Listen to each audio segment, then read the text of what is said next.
చెప్పలేని విషయాలనే ఉన్నాయి. సో చెప్తాను, దయచేసి ఏమి మీరు తప్పుగా అనుకోబాకండి. మీ ఇంట్లో ఒక మనిషిలాగా భావించి మీరు తీసుకోండి. Praise the lord. ఈ వీడియో చూస్తున్న మీ అందరికీ దేవుని పేరిట వందనాలు. నేను చెప్పేది కొంచెం గమనించండి. ఒక చిన్న గమనిక.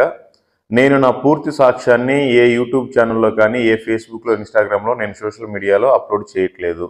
ఎందుకు అనగా చిన్న చిన్న ముక్కలు కట్ చేసుకొని కొంతమంది మతోన్మాదులు దేవుని నామాన్ని అవమానపరచడానికి, వాళ్ళకి ఉపయోగకరంగా ఉండే రీతిలో వెటకారంగా వక్రీకరించి మాట్లాడి వాళ్ళ ఛానల్స్లో అప్లోడ్ చేసుకోవటం వల్ల దేవుని నామానికి మహిమ రాకుండా అవమానం కలుగుతుంది. ఆ తర్వాత వాళ్ళ ఛానల్స్కి సబ్స్క్రైబ్స్ పెరిగి ఆ తర్వాత వ్యూవర్స్ కూడా పెరుగుతున్నారు. సో దానివల్ల ఏం ఉపయోగం లేదు.